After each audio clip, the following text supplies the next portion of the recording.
alta, eu vou fazer ela se abaixar. O vale é profundo, eu vou fazer ele levantar. E aqui não necessariamente estamos falando dos acidentes geográficos de relevo. Pode ser a montanha do orgulho, da prepotência, da vaidade, da soberba. De alguém que diz assim: é do jeito que eu quero. Quem manda aqui sou eu.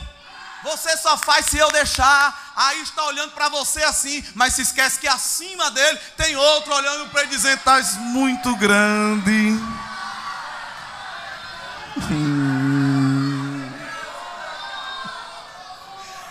Às vezes é o vale da depressão, do desânimo, da covardia, da timidez, de alguém que não quer fazer, que está na depressão, na síndrome do pânico, na ansiedade. E desânimo, irmãos, é contagiante. É tão contagiante que quando Deus institui a lei mosaica, Ele diz assim: quando for convocar para a guerra. Querida igreja, Pai do Senhor Jesus, vamos ao texto que é o tema desse evento. Voltar lá ao capítulo 40. Eu agradeço o carinho, a paciência da igreja para conosco, mais uma vez, pastor Marinaldo e todos os demais irmãos que sempre nos recebem tão bem.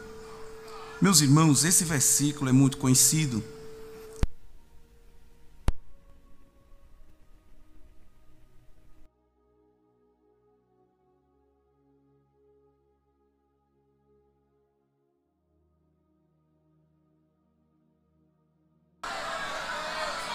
Glória a Deus.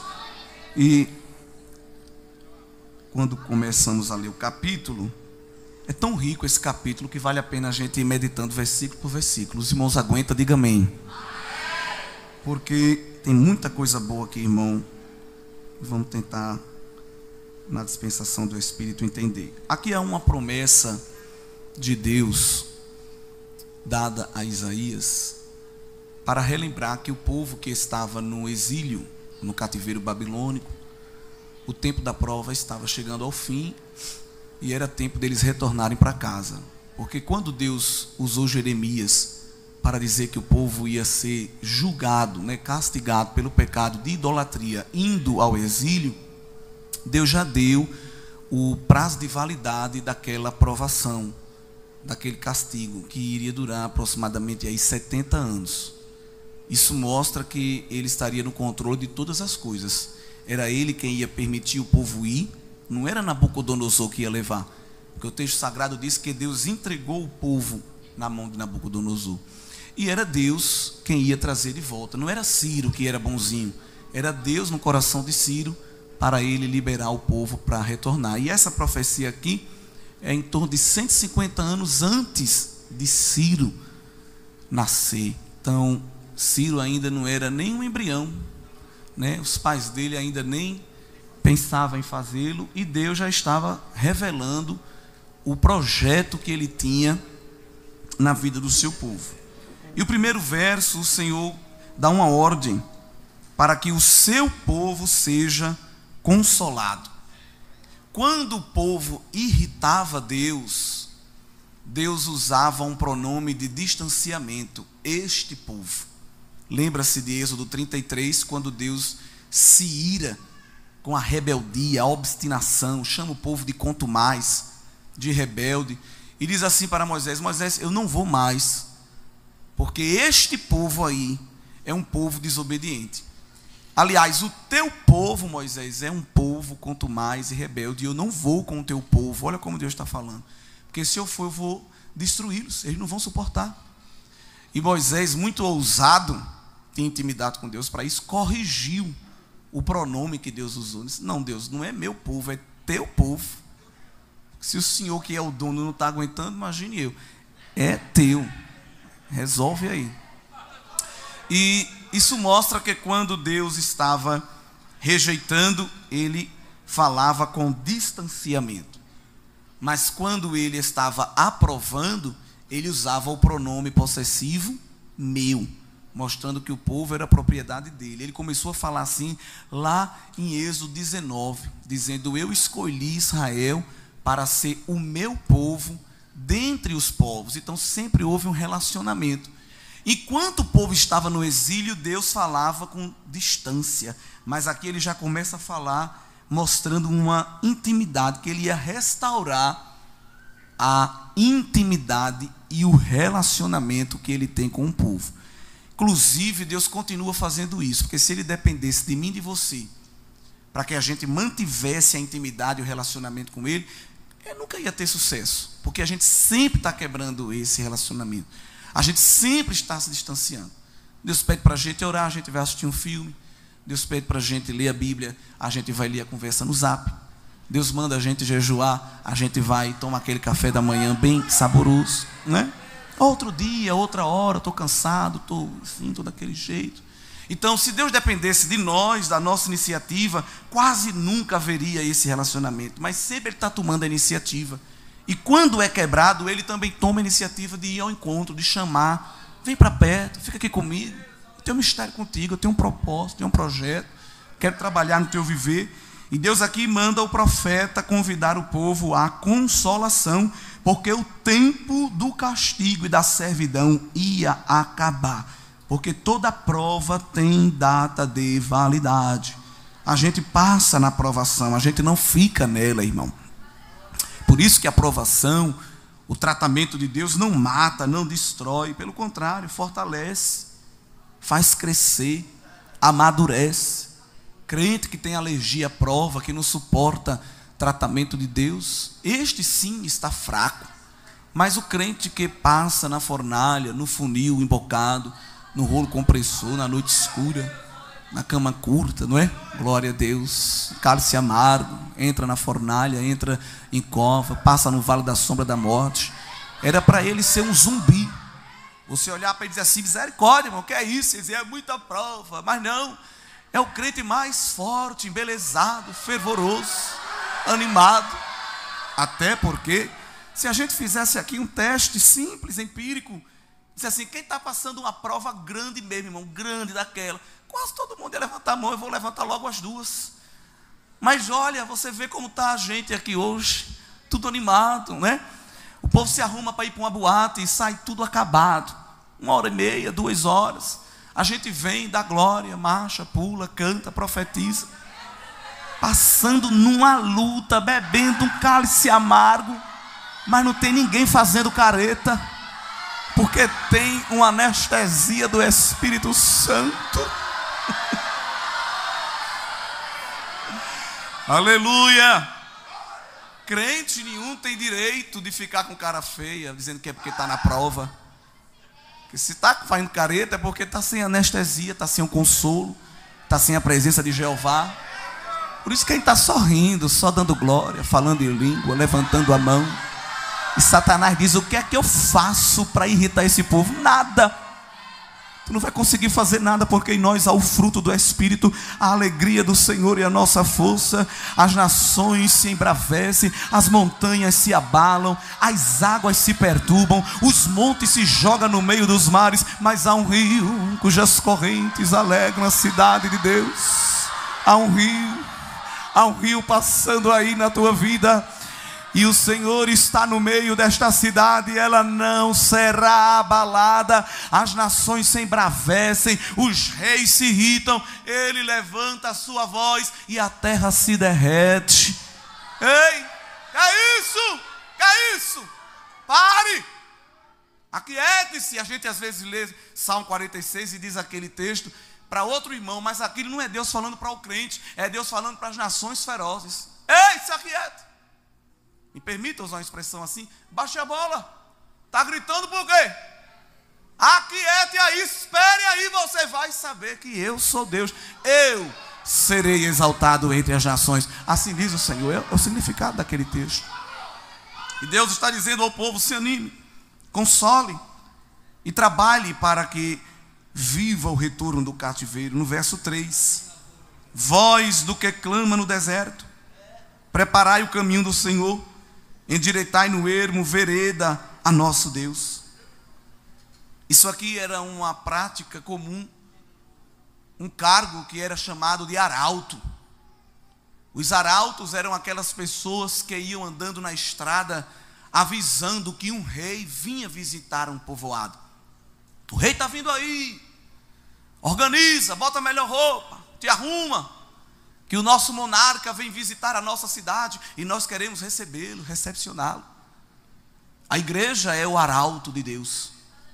Ele está vindo aí, com as suas carruagens reais, com o seu anel de selar, com o seu cetro poderoso. E alguém olha e diz: é um bando de desocupado, fanático, fundamentalista. Fica só dizendo que o rei vai vir, que o rei vai vir, que o rei vai vir. Cadê ele? Você vai ver, ele está vindo. Glória a Deus. Interessante que a palavra preparai o caminho no original significa tirai os tropeços. Porque tem muito tropeço no caminho. E tem muita gente caindo por causa desses tropeços. Mas a igreja foi chamada para aplanar a estrada. Vê que mistério, igreja. O Senhor nos chamou para tirar os obstáculos do caminho. Só que esses obstáculos a gente não consegue tirar. Porque o verso de número 4 fala de vale e fala de monte. Quem é aqui que tem poder de pegar um monte e dizer se abaixa? Quem é que tem aqui o poder de pegar um vale, uma depressão e dizer suba? Ninguém. Parece que a tarefa que Deus está nos dando é uma tarefa descabida. Que Ele está nos dando um trabalho que a gente não consegue fazer. Mas o nosso trabalho é preparar o caminho. Nosso trabalho é tirar o tropeço. E quando a gente se encontra com algo que a gente não resolve, aí Ele promete: não, essa parte é comigo. O outeiro é grande, a montanha é alta, eu vou fazer ela se abaixar. O vale é profundo, eu vou fazer ele levantar. E aqui não necessariamente estamos falando dos acidentes geográficos de relevo. Pode ser a montanha do orgulho, da prepotência, da vaidade, da soberba. De alguém que diz assim: é do jeito que eu quero. Quem manda aqui sou eu. Você só faz se eu deixar. Aí está olhando para você assim, mas se esquece que acima dele tem outro olhando para ele dizendo: estás muito grande.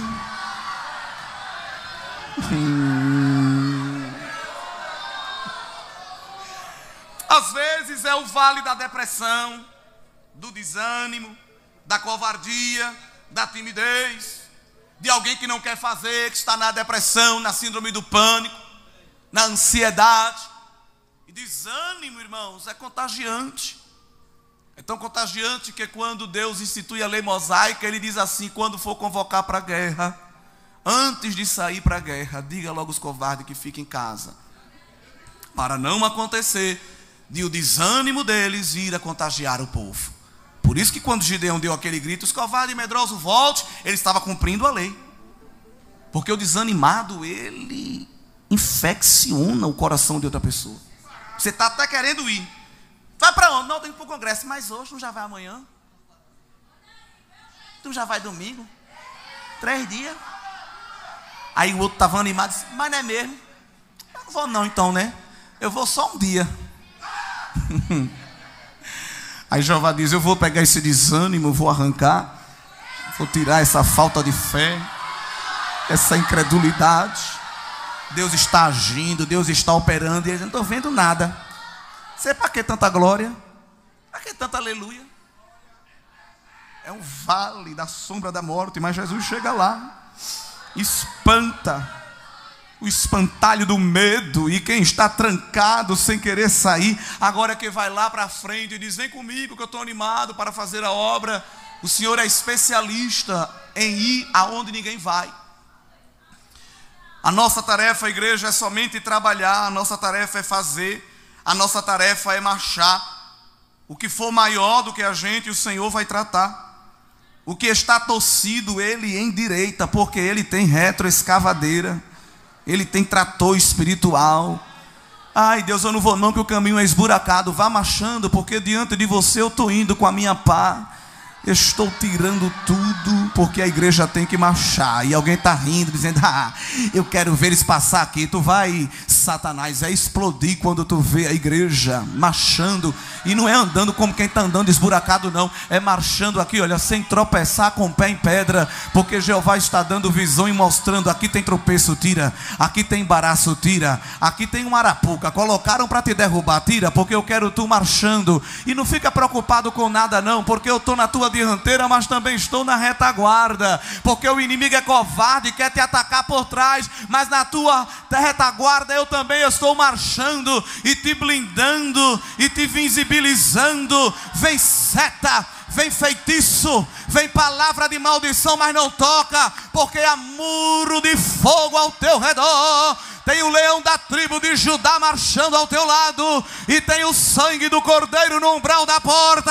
A seta que vier vai ter que fazer a curva, porque o Senhor não permitirá que a sua igreja pare de marchar até chegar no final. Não permite. Aleluia. O verso de número 5 há uma promessa. Os reis, quando vinham, o que chamava atenção era a carruagem. O que chamava atenção era o pelo do cavalo, era o anel de selar, eram as pedras incrustadas no cetro. Mas esse rei, que é o rei dos reis, o que ia chamar atenção era a sua glória. E a glória do Senhor se manifestará, e todos vão ter que ver. Toda a carne juntamente verá que foi a boca do Senhor que disse isso. Inclusive, Isaías ama o tema da glória de Deus, porque só aqui no livro de Isaías 37 vezes ele fala da glória do Senhor. Só no capítulo 66, tarefa de casa, leia o capítulo 66 ainda hoje, só ali ele fala 5 vezes da glória do Senhor. Glória que se cumpriu primariamente no retorno do cativeiro, cumpriu secundariamente na vinda de Cristo no seu ministério terreno, e vai se cumprir pela terceira e última vez, escatologicamente falando, quando Cristo vier no seu retorno glorioso. E Jesus é tão grande que ele não precisa de maquiagem, de roupa de marca, ele não precisa botar o cabelo para um lado para o outro, se lamber no gel, fazer qualquer coisa para se destacar, porque ele não teve direito à maternidade, nasceu numa estrebaria, ficou andando como nômade de um lado para o outro para fugir de um decreto de morte de Herodes, e escolheu morar numa favela, exerceu o ofício do seu pai. Quando ia pregar, não lembravam nem de dar um crachá a ele. Quando terminava de pregar, ninguém nem chamava para tirar uma foto, já tinha gente com a pedra na mão para jogar, porque não suportava a pregação dele. Quem é esse aí? Ele não frequentou minha aula da EBD? Ele não foi meu aluno discipulado? Não é este o filho do carpinteiro? Ele está pregando melhor do que a gente, diziam os escribas, e faziam complô para derrubá-lo. Aqui ele não prega mais. Jesus não dizia: eu não quero mais ser pregador. Não, quer que eu pregue aqui? Não, eu vou ali para outra cidade, que lá tem gente para me ouvir. Sempre oprimido, sempre perseguido. Tem gente deixando de vir para o culto porque não foi apresentado como visitante. E vai te converter, terra seca. Jesus foi chamado de lunático, foi chamado de charlatão, foi chamado de endemoniado. Era o linguarudo falando e ele pregando, era o murmurador reclamando e ele fazendo milagre. Agora tem uma coisa: quando ele chegava, demônio batia continência, o mar se acalmava, o vento parava, as enfermidades iam embora, porque ele veio para manifestar a glória de Deus na sua vida. Aleluia! Não tinha os melhores ternos, não tinha motorista, e não enganava os seus amigos.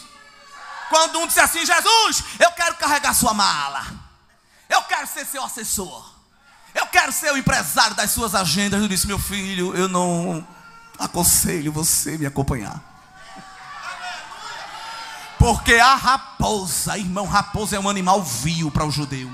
As raposas têm ninho para dormir, os animais selvagens têm toca, mas o filho do homem não tem direito nem uma pensão de posto de BR para reclinar a cabeça. Eu não tenho nem travesseiro, não vem atrás de mim com interesse não. Agora quer vir, quer me seguir? Renuncie a si mesmo, tome a sua cruz.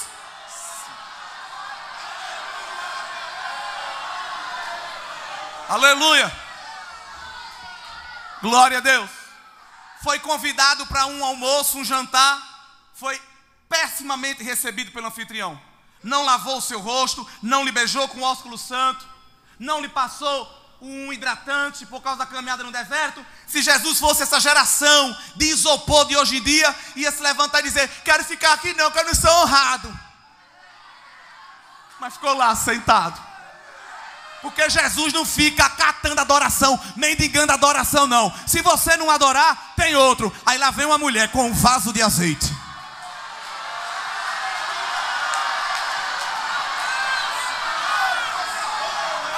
O anfitrião ruim não deu um pinguinho de óleo. A mulher chegou com um vaso.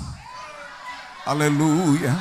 O anfitrião não untou o rosto. A mulher derrubou o conteúdo todinho no pé. O anfitrião não deu água para ele lavar as mãos. Ela regava Jesus com as lágrimas.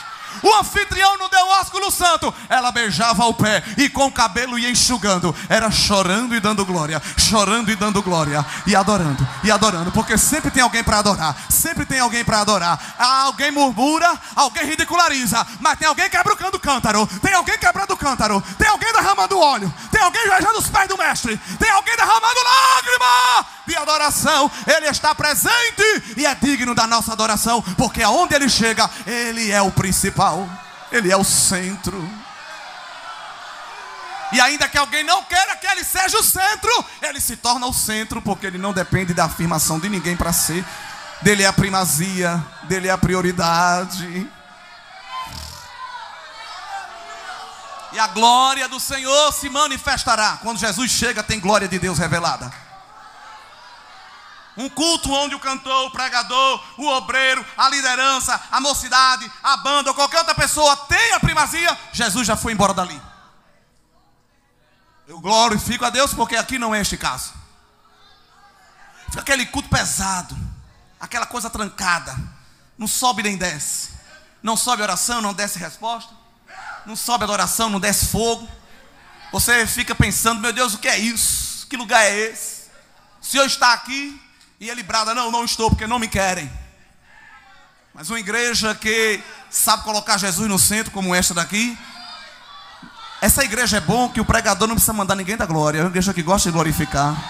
Aleluia. A atmosfera é outra.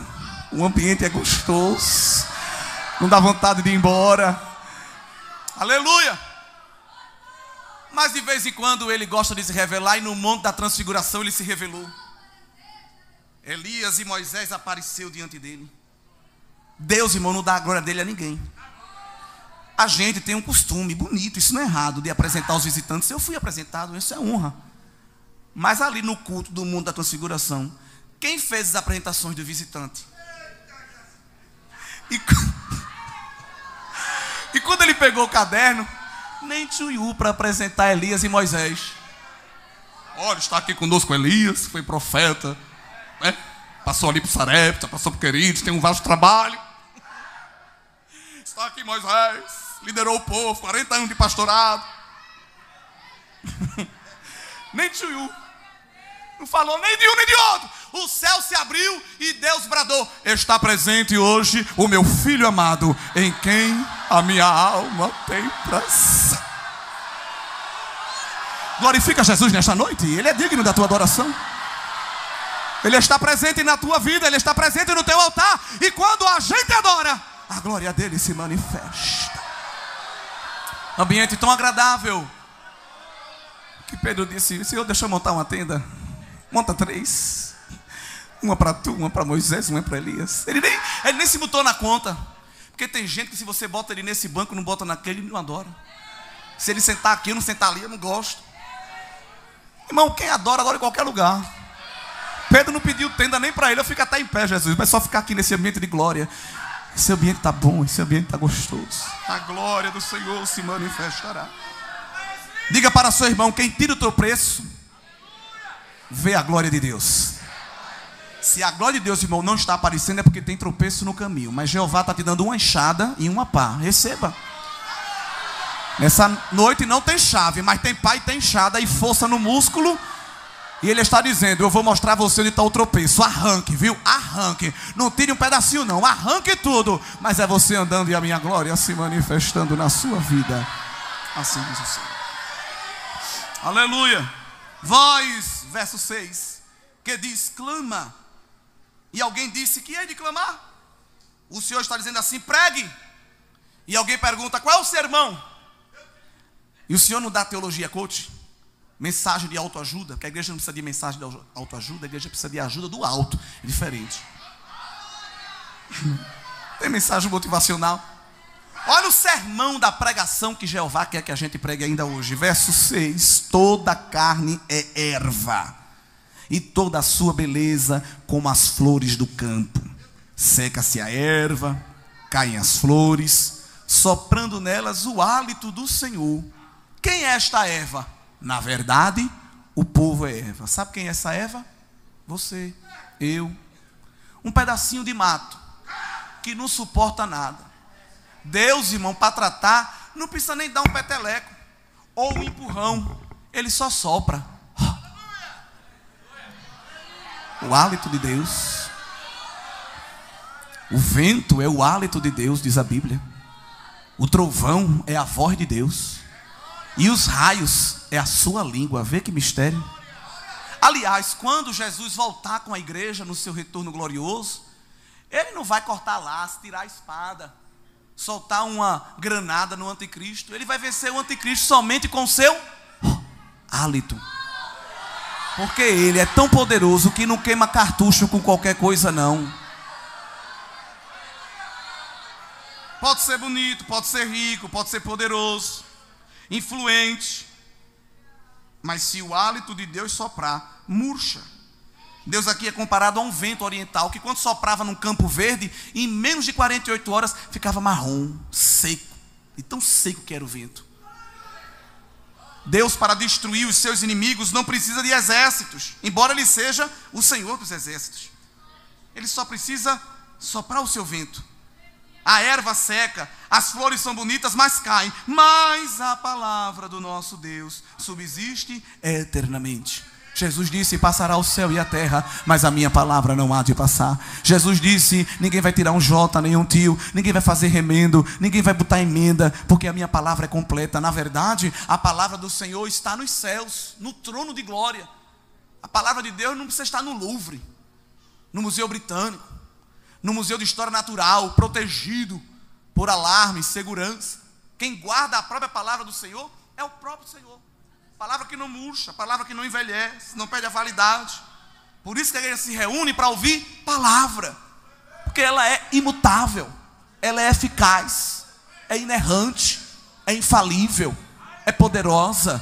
A palavra é água, é fogo, é pão, é leite, é mel, é escudo, é espada, é bisturi, é martelo. O que é que você precisa? Se for uma pedra bruta, ela é martelo. Se for um câncer, ela é bisturi para arrancar. Se está amargurado, ela é mel para adoçar. Está fraquinho, é leite e é pão para te fortalecer. Está sujo, ela é água. Tem coisa ainda impura, ela é fogo para queimar. O que você precisa, a palavra de Deus tem, irmão.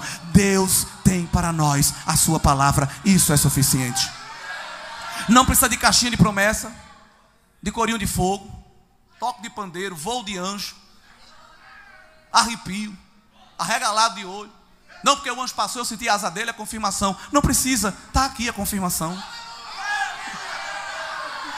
Está aqui a profecia, está aqui o mistério. Glória a Deus. A palavra do Senhor subsiste eternamente. Tu, anunciador de boas novas, sobe ao monte alto. Tu, anunciador de boas novas, levanta a voz fortemente. Levanta, não temas, e dize às cidades de Judá: eis aqui está o vosso Deus. Esta é a pregação que Deus quer que a gente pregue, colocando o homem no lugar do homem e Deus no lugar de Deus. Vivemos uma crise no mundo pentecostal. Boa parte das nossas pregações e das nossas canções é Deus a serviço do homem. É Deus fazendo alguma coisa só para nos alegrar. Na verdade, é nós que temos que nos esforçar para alegrar e agradar a Deus. Não é Deus que está correndo, eita, resolve isso, resolve aquilo, porque ela é meu xodó e eu quero ver ela sorrindo. Não, é a gente que está lutando contra a carne, contra o mundo, contra a morte espiritual, contra o pecado, para agradar a Deus. Ou se for para um culto e não tiver aí uma frase que Deus está fazendo isso ou aquilo, destruindo o inimigo que você não gosta, Levando alguém para a UPA porque tocou em você? Tirando da mão de quem tem para colocar na sua? Mas como não consigo parar, faltou alguma coisa. Deus não falou comigo. Mas a pregação coloca o homem no lugar dele, no lugar da humilhação, do quebrantamento, do altar. Jeová tem um espinho para estourar balão de ego de alguém, fazer entrar na sua presença.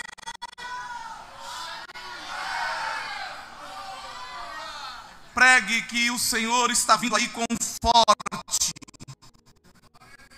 e o seu braço dominará, e ele está vindo com galardão e com salário, diz o verso 10.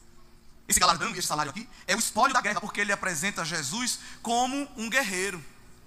E essa guerra que estava travada com a Babilônia, porque a possessão de Deus foi parar na mão da Babilônia. E quem é que ia recuperar esta possessão? Que era o seu povo, o próprio Deus.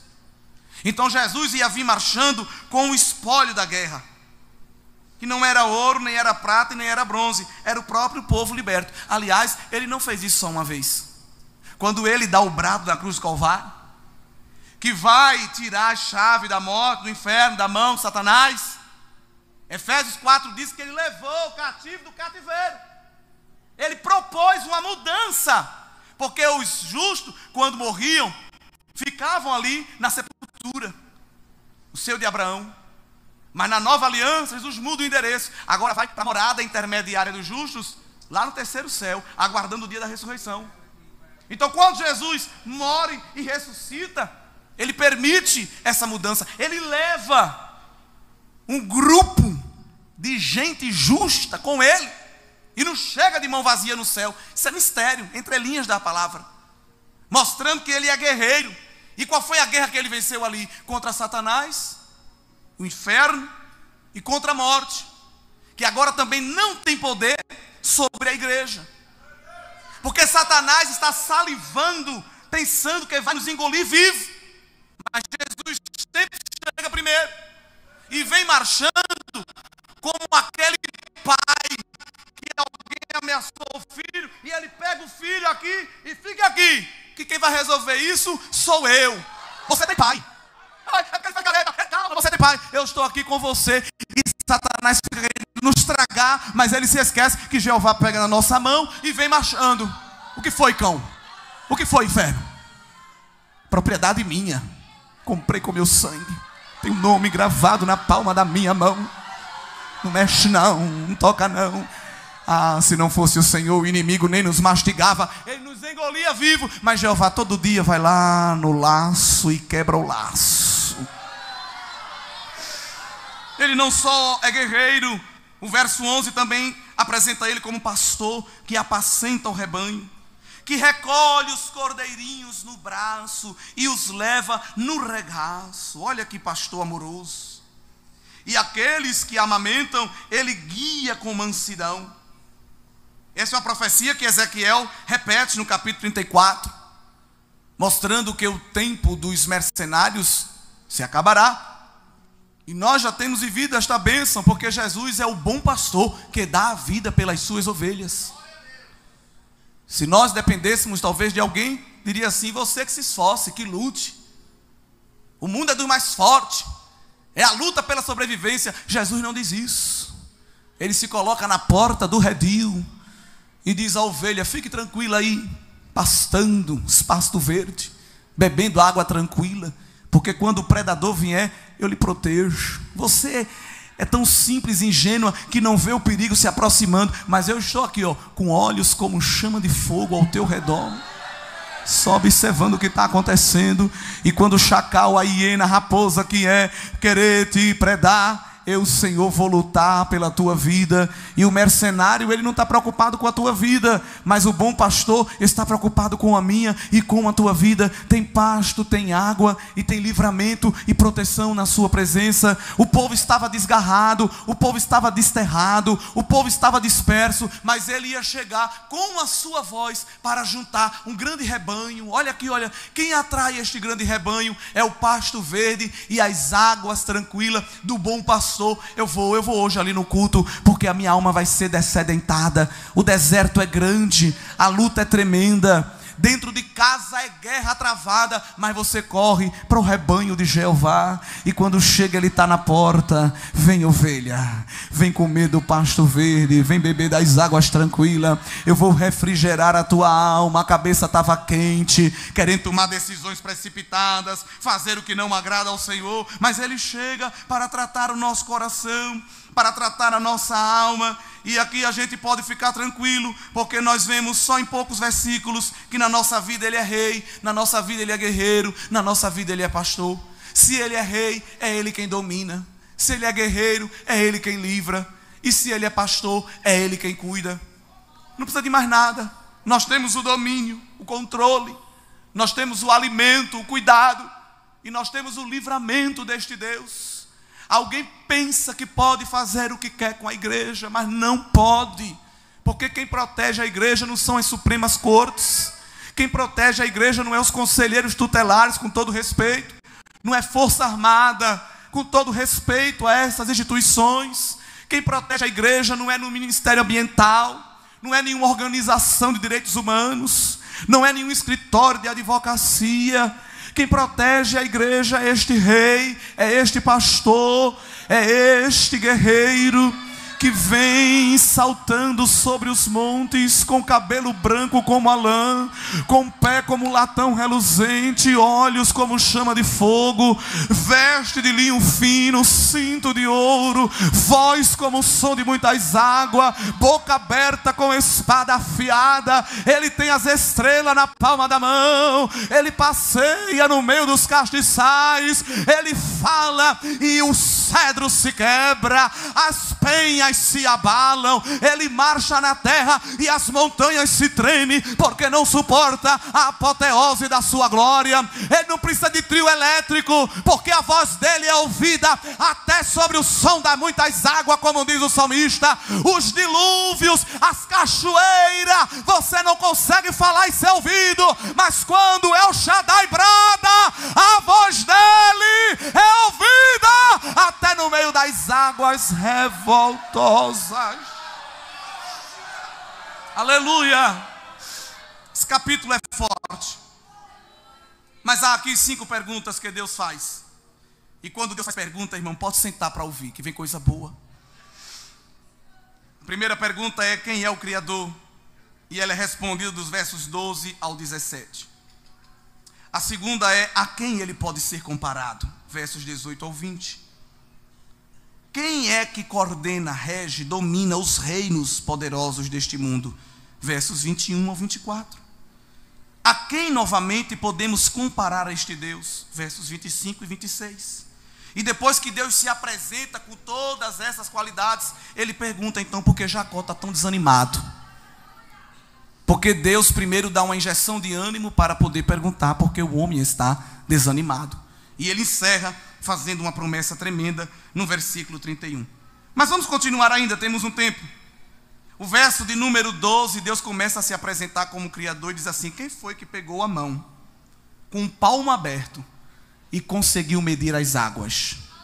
No planeta Terra, 70% é água. É muita água. É água que nenhum de nós consegue dominar. Aliás, tem partes deste planeta que o homem não consegue chegar. As regiões alpinas, tem gente morrendo tentando escalar o Everest. E às vezes nem é o Everest, montanhas menores. As zonas abissais do oceano, a gente não consegue chegar lá nem com os melhores equipamentos. É muita pressão para baixo, é muita pressão para cima, tudo muda. E a gente não consegue. A gente fica procurando vencer os nossos limites, mas há limites. Quem colocou foi o Senhor. Mas ele disse: eu não sou limitado. Eu pego as águas com um punho, com um palmo assim. Pego as águas da terra assim, ó, Deus está dizendo.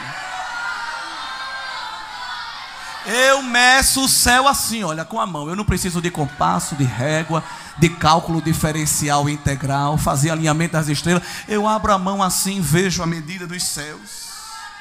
Eu pego todo o pó da terra. Uma faxineira ali, ó, em casa, ó. A gente varrendo, não consegue juntar um pó, pega uma pá. Um pó da sala, bota assim com a vassoura, sempre tem um pó que passa, aí vira a pá de novo, Tem que fazer umas 4 vezes. Varrer casa é uma arte. Jeová diz: eu pego o pó da terra todinho, a areia, os sais minerais, assim, ó, na minha mão. Aleluia. Muito bom esse capítulo. Eu amo esse capítulo. Quando eu vi que era esse capítulo, eu amei. Verso 12, ele diz assim: os homens ficam lutando para escalar as montanhas e os outeiros. Eu não preciso escalar, não. Eu pego as montanhas, o Everest, o Himalaia, os Andes, Pico da Neblina, Pico do Papagaio, pego Kilimanjaro, essas montanhas todas, e boto na minha balança.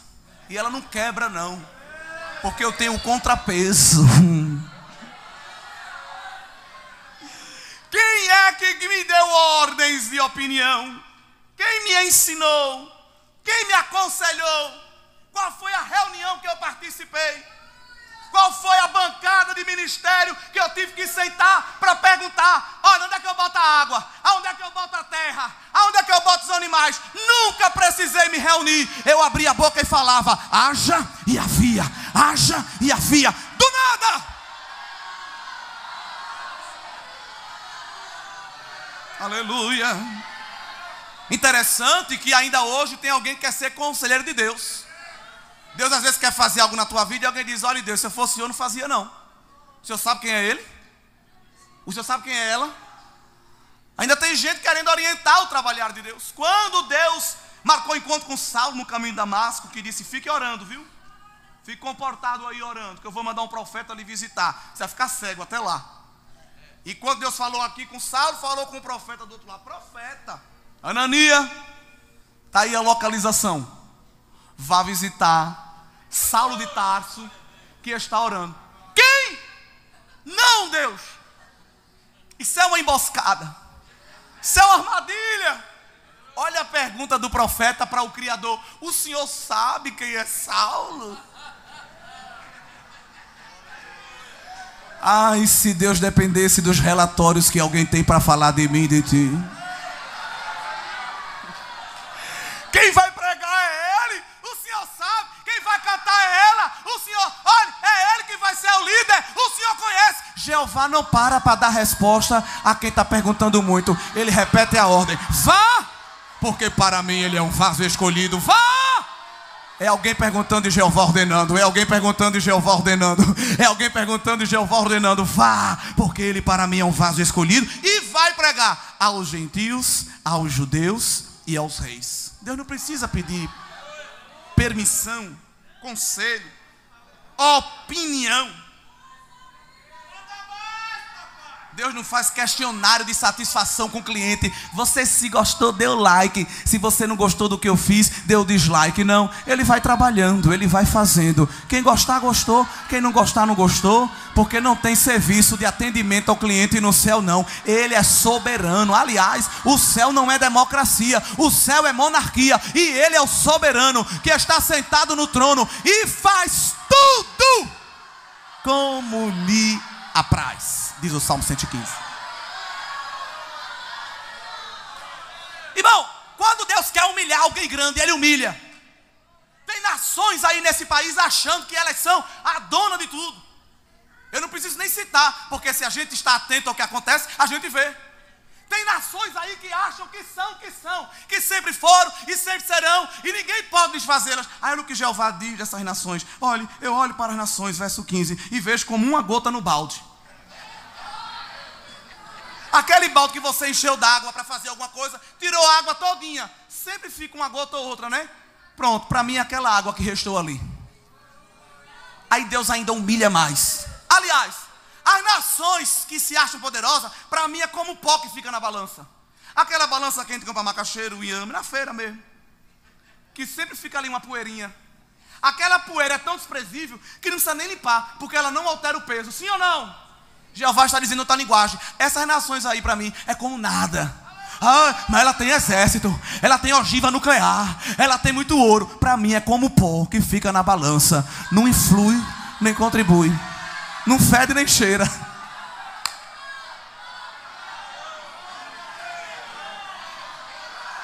Aleluia, aleluia. Aleluia.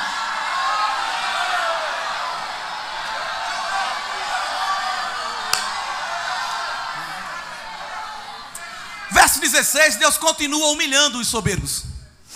Dá para falar mais uns minutos, irmão? O pastor disse que eu poderia ficar à vontade.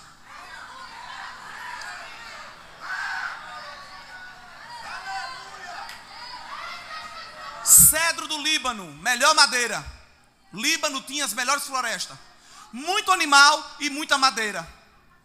Quando alguém queria sacrificar para algum deus e precisava de algum animal, ou precisava de alguma madeira para fazer fogueira, ou para fazer mesmo as imagens, cultura, corria para lá, porque era uma floresta densa. Aí Deus humilha de novo. Deus diz: eu sou tão grande que se vocês pegar a madeira todinha que tem no Líbano, para mim é como uma fogueirinha. Não satisfaz o culto que eu quero. Transpondo para o dia de hoje. Está pensando que porque você deu 2 glória a Deus no começo do culto e só mais um no final, você já me adorou? Foi isso? Para mim não é nada. Porque quando pastor Roberto diz que muita glória não é, pouca glória não resolve. Tem que dar muita glória, porque pouca não resolve. Ele costuma dizer isso. Não é porque eu já dei 2 glória a Deus, cantei um hino da harpa, levantei na hora da leitura e fechei o olho na hora da oferta.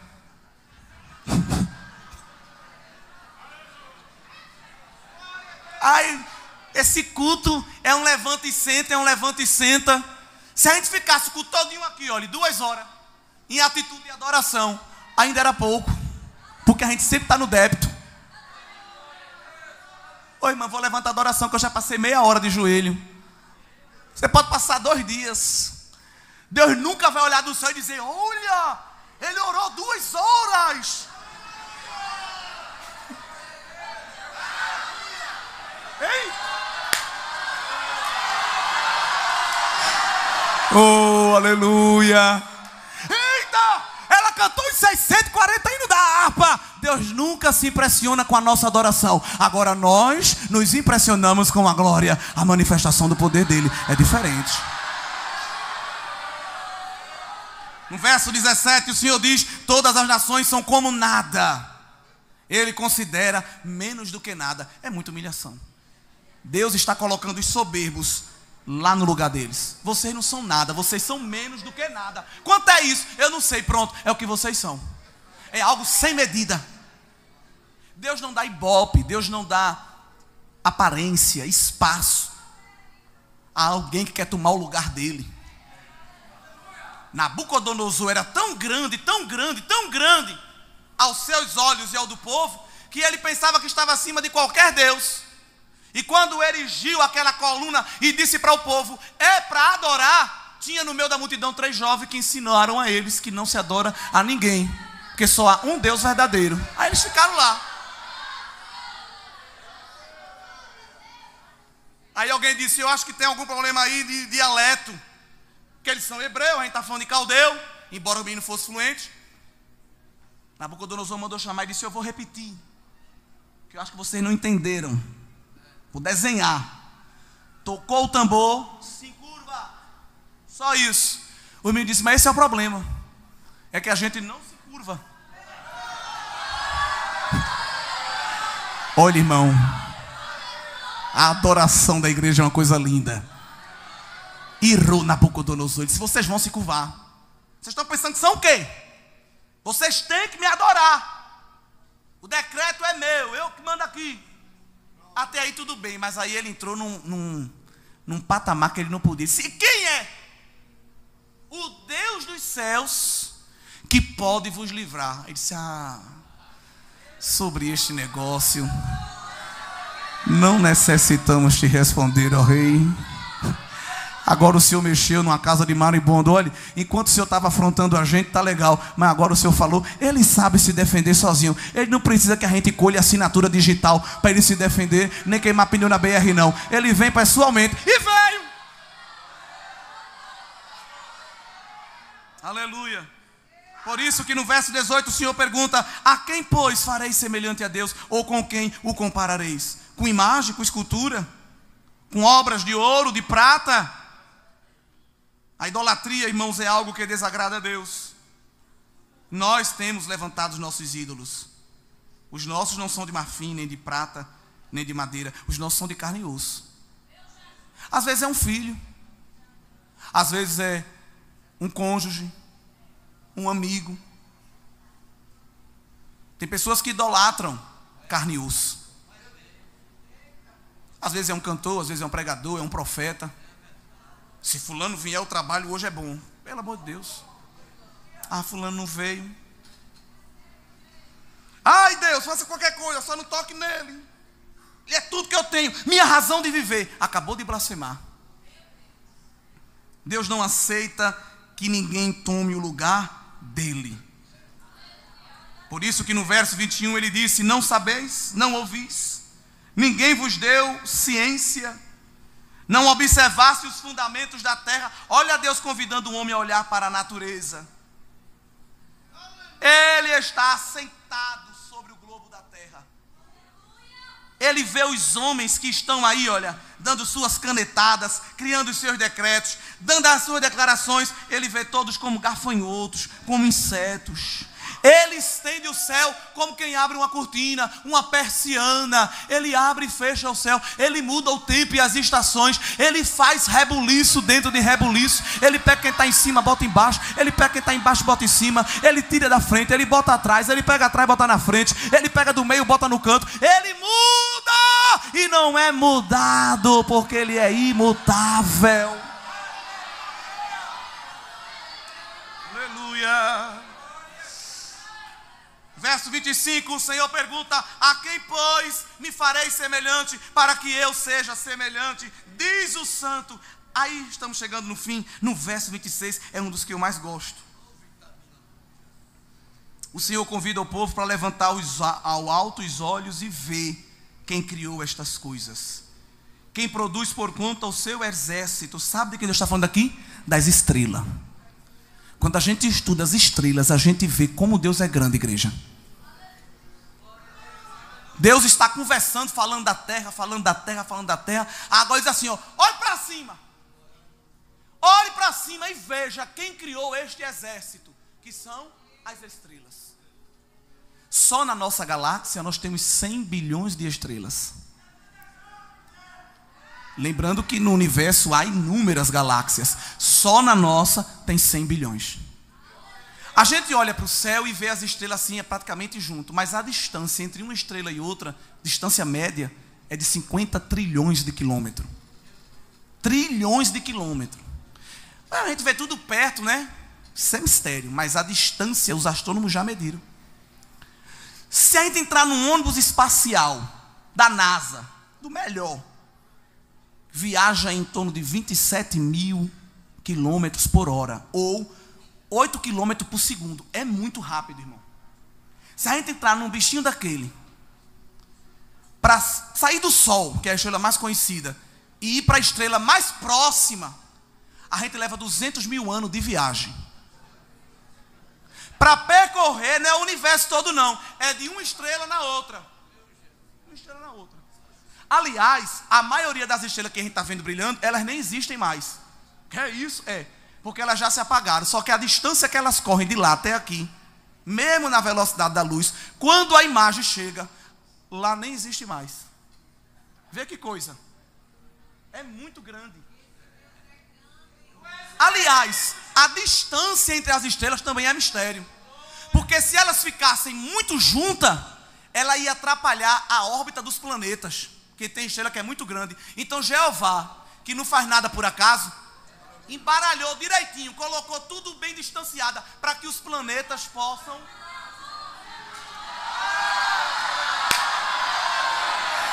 Não foi nenhum engenheiro, não. Foi ele quem disse: tu vai ficar aqui. Ursa Maiota fica aqui. Ursa Menota fica aqui. Escorpião, Ave Maria, Estrela Maria, sei lá como é os nomes. Vocês vão ficando aqui. Eu estou ordenando. E o profeta diz que é Jeová. Chama as estrelas pelo nome e elas comparecem. Senhor, Criador.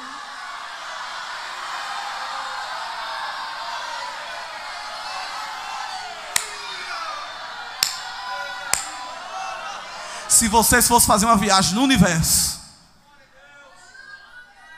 só do tempo de Jesus para aqui foi 2000 anos. Se a gente fosse percorrer de uma estrela para outra que a gente vê no céu, nesses 2000 anos que passaram, a gente só tinha feito 1/100º da viagem. 1% da viagem teria sido só feito.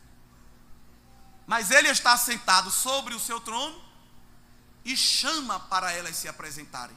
Não só ela. Jó disse que os relâmpagos comparecem diante do trono. Dê a localização de onde o Senhor quer que a gente caia.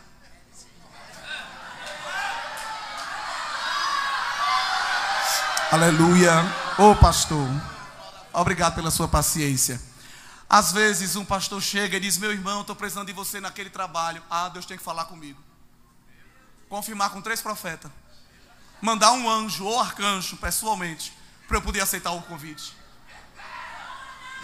Os raios comparecem diante de Jeová e obedece à órbita que ele ordena sem questionar. Os raios. Deus vai mostrando que foi Ele que fez tudo por causa da sua grandeza e pela força do seu poder. A crosta terrestre, se ela fosse mais grossa, o oxigênio não conseguia se fixar. Se ela fosse mais fina, o movimento das placas tectônicas e o movimento dos vulcões já tinha destruído a gente. Então Jeová botou a espessura certa. O vapor d'água que ninguém vê, mas está rondando a terra. Se fosse demais, a gente morria no famoso efeito estufa. Tudo queimado, de vapor d'água. Ninguém ia ver o fogo, mas ia morrer queimado. Se fosse de menos, a gente também morria. A disposição das constantes no universo, que alguém disse que foi o mero arranjo das moléculas, ou uma grande explosão que arrumou, e nós sabemos que não, foi o Senhor. Todas essas constantes foram milimetricamente calculadas por um ser supremo. Aliás, a posição do planeta Terra onde ele está, ele obedece a um S. Mais para cima ou mais para baixo, mais para a esquerda ou mais para a direita, a vida seria impossível. Jeová botou a gente na localização certa e disse à terra: não se mexa. Aliás, se mexa ao seu próprio eixo e ao redor do sol, mas é só nessa rota. Fique só aqui, ó, porque tem um povo aí que é o meu povo. A gente sobe no ônibus, uma freada, a gente só falta voar. A terra está rodando assim e assim, sem parar, e ninguém está se balançando.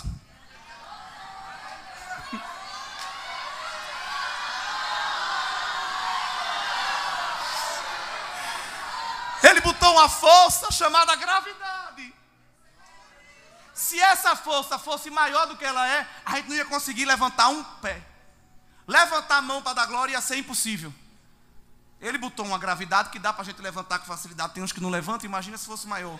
Eu até queria dar glória, mas a gravidade não deixa. Aí ele botou na medida certa para a gente poder, olha, eu te louvo Jesus, eu te louvo Jesus, eu te louvo Jesus. Se fosse umas unidades de medida também menor, a gente não conseguia ficar sentado no culto desse, ia ficar todo mundo flutuando. Ele colocou tudo na medida certa. E ele vai descrevendo o que ele fez. Ele vai descrevendo o que ele fez. Ele vai descrevendo o que ele fez. Depois que ele fala tudo isso, ele se vira para Jacó e disse: agora me diga, por que você está desanimado? Por que está triste? Ah, é meu vizinho, é o meu tio, é meu inimigo, é meu cônjuge, é meu filho, é meu pai.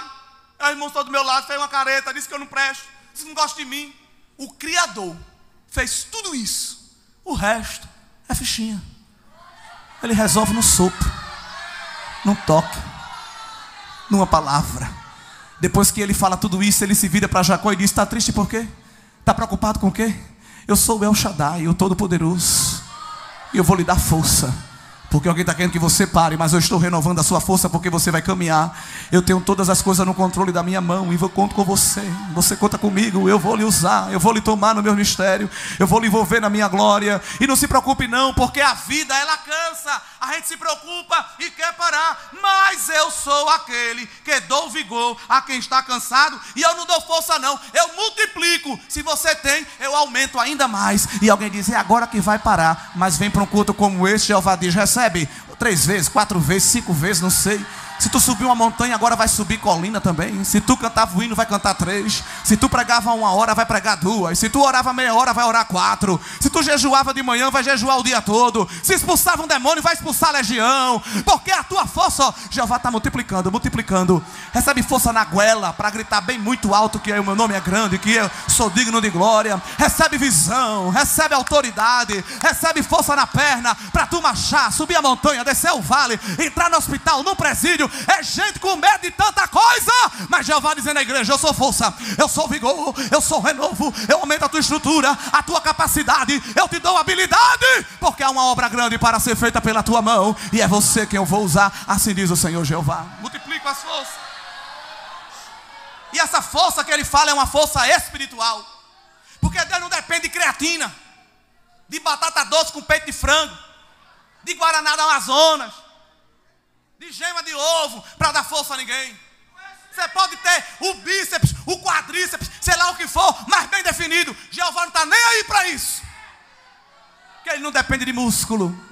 Uns confiam em carro, outro em cavalo. Nós faremos menção, é do nome do Senhor Jesus. Uns encurvam-se e caem, nós porém estamos de pé, porque o cavalo, ele é vão para a segurança, mas do Senhor vem o livramento, do Senhor vem o escape, do Senhor vem a estratégia. Alguém te olha como um graveto, mas Jeová te faz forte como o cedro e como a palmeira. É vento, é foice, é serra elétrica, é tanta coisa, mas quando o vento passa, está lá a palmeira, dando glória ao nome do Senhor.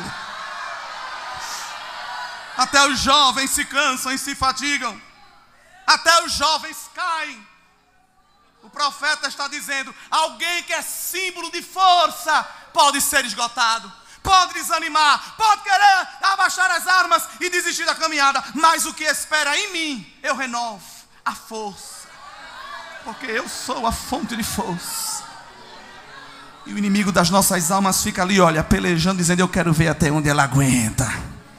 É hoje que eu dou a rasteira, é hoje que ele pendura as armas no salgueiro, é hoje que ele desiste desse negócio de uma Deb, é hoje que ela sai da igreja, é hoje que ele joga tudo para cima e sai correndo. Mas ele sempre chega atrasado, porque Jeová vai lá na veia e diz: recebe meu vigor, meu filho, recebe a minha força.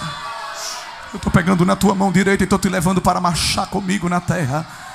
Vem comigo saltando a muralha, vem comigo derrubando o gigante. Olha, irmão, tem força maligna querendo te parar, mas Jeová está entrando nos teus músculos espirituais aqui esta noite.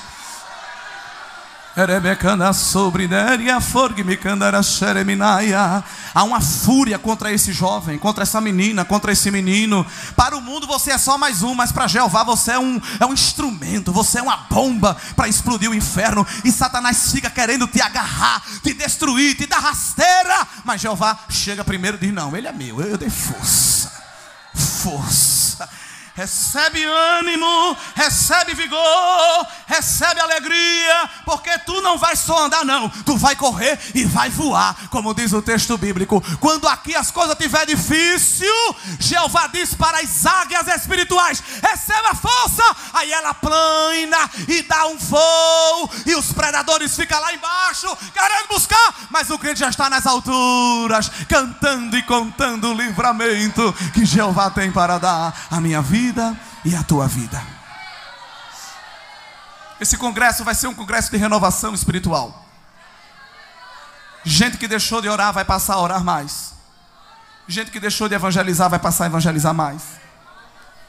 Gente que está fraquejando na fé. Aqui tem pessoas que estão talvez fraquejando na fé, em uma maior ou menor medida. Está aqui dizendo: Senhor, tenha misericórdia, porque o bafo do leão é grande e eu estou sentindo ele rosnar, já vai me tragar. Não, eu sou o leão de Judá, não estou com você. Aleluia. Convoquei uma semana de oração lá na igreja. Estava muito cansado. Esse período do ano é muito cansativo. E no primeiro dia fomos orar, eu e minha esposa, na igreja, tem um bebê pequeno. Orei o primeiro período, depois peguei o menino e disse: fica orando que eu fico com ele. Aí fui para a galeria, não tinha ninguém, a igreja toda de joelho, ninguém viu eu subindo. E fiquei lá orando com ele em pé. Daqui a pouco Deus tomou um vaso, subiu as escadas. Eu digo: meu Deus do céu. Veio até mim e disse assim: eu vi quando tu dissesse a mim que não tinha força. Eu vi quando tu reclamasse até do teu sono. Mas eu trouxe aqui para dizer que estou renovando os teus tecidos. Eu renovo os teus tecidos, as tuas cédulas,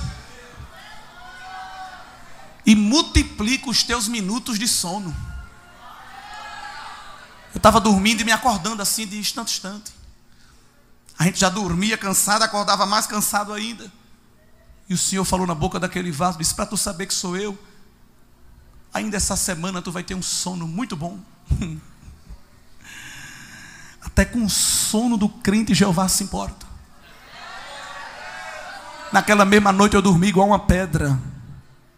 Acordei de 7 horas. Alguém olhou para mim e disse: você está parecendo um zumbi. Veja, crente, e seus olhos estão muito escuros. Deus usou o vaso naquele mesmo dia e disse: estou tirando o escuro dos teus olhos. Para um crente fiel, até espada de Jeová tem. Alguém bota 2 rodelas de pepino no rosto, um som de trilha sonora de cachoeira ou de ondas do mar, e fica 2 horas com um mantra para frente e para trás, para relaxar. Quando sai do spa que dobra a esquina, no próprio trânsito, um sinal, uma coisa, já se estressa. As 2 horas que gastou no spa foi todo pro ralo. Mas o crente vem para o spa de Jeová, dobra o joelho no altar, Senhor, eu não aguento mais. Quando ele está orando, o Senhor chega e diz: tu já estás no meu braço, eu vou te carregar no meu braço, e tu vai chegar do outro lado. Curva a tua cabeça, fecha o teu olho, eu quero orar por você. Senhor Deus, esta é uma noite de tratamento espiritual. Aqui há vidas preciosas, e o inimigo, Senhor, quer nos destruir. A estrada é esburacada, e alguém está gritando, dizendo: aqui você não passa. Derreva sobre Deus. Mas aonde tem um crente aqui, Senhor, querendo renovo, eu peço agora, pela autoridade desta palavra que foi pregada, faça esse crente sentir agora, Senhor, renovo. Toca agora, Senhor, dos pés. Toca agora, Senhor, na boca. Crente que não falava em língua estranha há muito tempo, vai falar agora, porque Jeová está renovando o ânimo. Recebe variedade de língua, porque Jeová está colocando na tua boca. Fala língua que tu nunca falou. Fala mistério que tu nunca falou, porque Jeová está dizendo: eu estou contigo.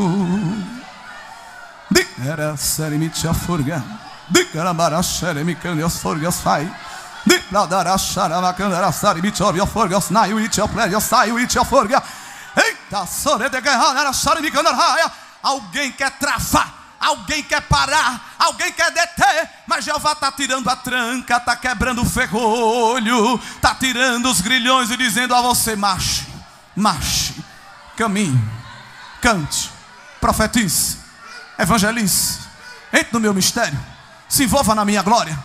Tem muita gente fazendo cara feia, tem muita gente querendo fazer você parar, tem muita gente colocando o pé para você cair, mas eu estou fazendo os seus pés como da coça. Pule, pule, salte a muralha. Alguém está colocando arapuca para você pisar e ficar preso, mas eu estou colocando força e dizendo a você: salte, salte, salte a muralha, salte, salte a arapuca, porque o caminho é longo, mas eu estou marchando ao seu lado para você chegar do outro lado. Assim diz o Senhor Jeová. Recebe força nesta noite. Ministério da igreja, receba força nesta noite. Toca, Senhor, neste crente e abrace a alma.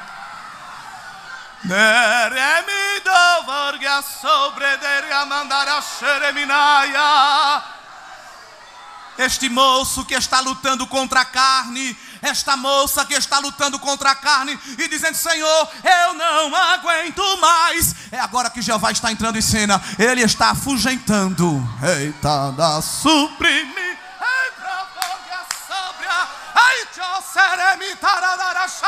Ele está afugentando os tremores da carne e está fazendo você mais leve. Deus está tratando com a intimidade de alguém.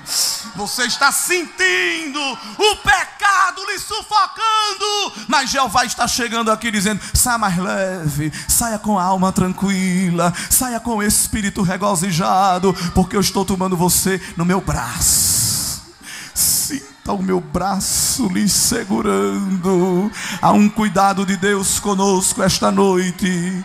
Há um cuidado de Deus com esta igreja, pastor. Há um cuidado de Deus com esta mocidade. Ninguém vai se perder. Jesus está segurando assim na tua mão. E se cair, vai ser com Ele segurando. Eu estou com você. Eu sou contigo, assim diz o Senhor Jeová. Guarda a tua igreja, Senhor, nesses últimos dias. Guarda, Senhor, a tua igreja. E que possamos continuar marchando até trocar a nossa cruz por uma coroa. Em nome de Jesus, amém.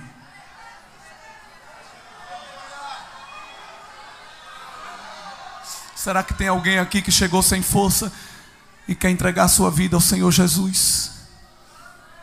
Você que chegou aqui pensando que é o fim, a noite do recomeço para você. Se tem alguém do teu lado, irmão, fraquejando na caminhada, seja um instrumento para trazê-lo aqui à frente nesta hora. Traz esta pessoa aqui no altar de Deus, porque todo laço será quebrado. Será que tem alguém aí, irmão? Será que você pode ser missionário de Deus nesta noite? Instrumento da glória de Deus para que vidas sejam transformadas. Não perca a oportunidade do alívio de Deus para a tua alma. Há pessoas que não servem a Cristo ainda aqui, que nos visitam. Todos são crentes? Todos são salvos na pessoa de Cristo? É isso? Então, Deus abençoe.